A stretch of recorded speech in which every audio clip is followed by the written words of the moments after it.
Hello and welcome back to another video, guys. In this video we're working on the Citroen. It's a 1.2 2019 C3 if I'm not mistaken.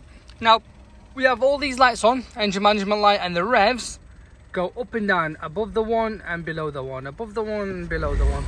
So if we do this, and we have a lot of loss of power as well. Now we've done the diagnostic. Okay, it's come back as this one first, combustion misfiring, P1335. And then you've got the throttle body. These I'm not bothered about because we've unplugged these, so ignore them. The only thing that's come back positive every time is this one.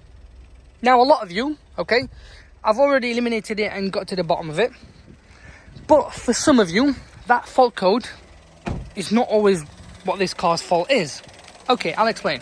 So that fault code could mean a lot of different things. It's just a generic fault code.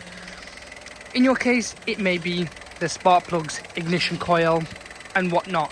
In this case of this car, what's triggered it is whoever's done the wet belt, whoever's worked on this car previously and done the wet belt, has stripped the top end, done the wet belt, put it back, and they've over tightened one of the rocker head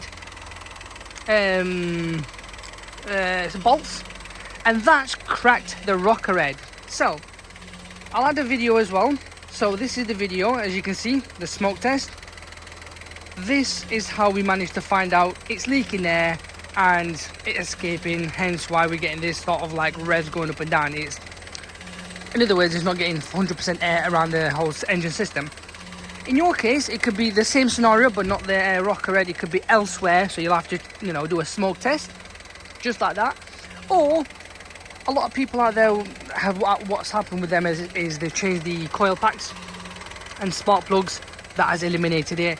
In other people's case, they've done that and it's not, and it's turned out to be the camshaft, which is the internal of the engine, which is probably far better, putting a new engine in than stripping the current engine. These are the most useless engines ever built. I just can't recommend them at all. Anyway, my point here is that fault code in our case is to do with the air leak, as we've seen on the video. But everything's a trial and error, guys.